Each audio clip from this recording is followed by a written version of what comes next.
All right, today we're diving into Belize, a small nation that's absolutely packed with fascinating contrasts. It's a country of ancient ruins and vibrant reefs, a total mosaic of cultures, and a place that asks a really interesting question about its own identity. So here's the big question, right? What exactly is Belize? Is it defined by its spot on the map, tucked between Mexico and Guatemala and Central America? Or is it all about its Caribbean soul? And trust me, this is way more than a geography quiz. It gets right to the heart of what it means to be Belizean. Well, the really cool thing is, it's both, and it's proud of it. Geographically, sure, it's pure Central America. But culturally, it feels a lot more like an island nation. It's the only country in the whole region where English is the official language, and it's a full-on member of CARICOM, the Caribbean community. So yeah, Belize has a foot firmly planted in two different worlds. To really get what makes Belize tick today, we've got to go back in time. We need to look at the forces that shaped it, from its days as the heart of the Maya world to becoming a key outpost for the British Empire. Yeah, this timeline really tells a story, doesn't it? For thousands of years, this land was the heartland of the Maya civilization, with incredible cities like Caracol. The whole European chapter is much, much more recent. You've got English settlers showing up in the 1600s, but it didn't officially become the colony of British Honduras until 1862. And get this, it only became fully independent in 1981. Think about that. That makes it one of the youngest nations in the Americas. So you might be wondering, what brought the British all the way over here? Well, it boils down to one word: timber. The colony's entire economy was built on cutting down logwood for dyes and, most importantly, mahogany. This whole trade was powered by the labor of enslaved Africans, and it defined the colony for centuries, putting a ton of wealth into the hands of just a few people. And that brings us to something really powerful: Belize's national motto, Sub Umbra Floreo. It's Latin, and it means under the shade I flourish. And what shade are they talking about? The shade of the mahogany tree. It's this incredible symbol of how the nation's entire identity was shaped, literally, in the shadow of its colonial logging industry. But that identity has shifted. The shade of the mahogany tree has kind of given way to a new identity. Today, Belize is famous around the globe for a totally different kind of natural resource, one that's alive and breathing under the waves and deep in its jungles. So what's with this number? 2? What could that be? Well, it's Belize's massive claim to fame in the natural world. It is home to the second largest barrier reef system on the entire planet, the absolutely magnificent Belize Barrier Reef. And just look at this. This isn't just some pretty reef. It's an entire underwater world, a UNESCO World Heritage Site. We're talking over 500 species of fish, hundreds of types of coral.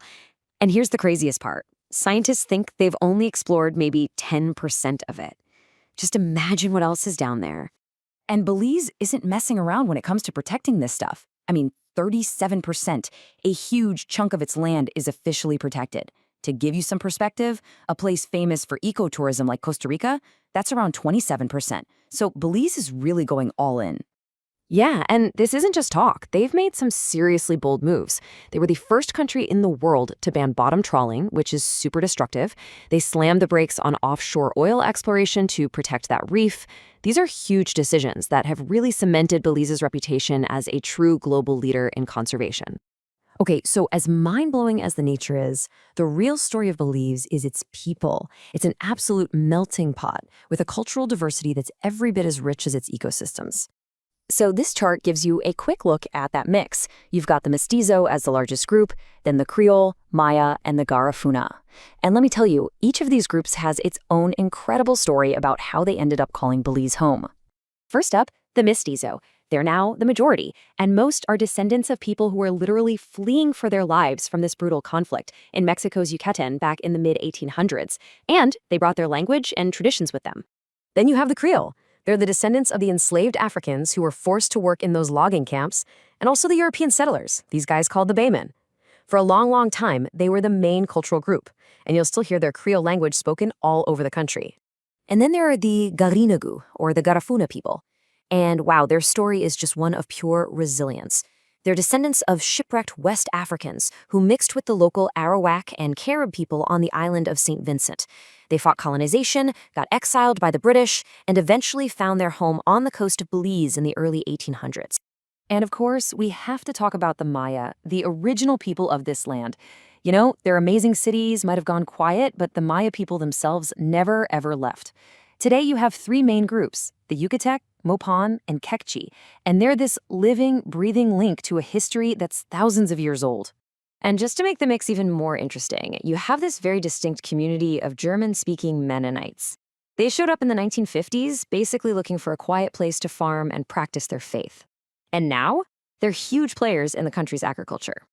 So let's bring it all together into the present day, to a nation that's really, truly flourishing under the shade of all that history. So what does Belize look like today? Well, it's a parliamentary democracy, part of the Commonwealth. Its capital isn't on the coast, it's inland in a city called Belmopan. And with just under 400,000 people, it's got the fewest people per square mile in all of Central America. But even with all that space, this little country is facing a pretty big problem. Yeah, there's this shadow that's been hanging over Belize for a long time.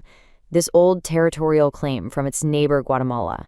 It all goes back to a colonial treaty from 1859. And we're talking about a claim on more than half of Belize's mainland. It's a huge deal, a real challenge to their sovereignty. But, and this is the important part, both countries have agreed to handle it peacefully. They're taking the whole thing to the International Court of Justice to get a final answer. And that brings us right back where we started, to that motto, "Under the shade I flourish." It used to be about one tree, the mahogany, but now it feels like it tells the whole story of Belize, right? A nation that's flourishing in the shade of a really complicated colonial past, under the shadow of a neighbor's claim. And yet, at the same time, it's thriving. It's a sanctuary for all these different people and for these precious ecosystems. And it kind of leaves you with a big question.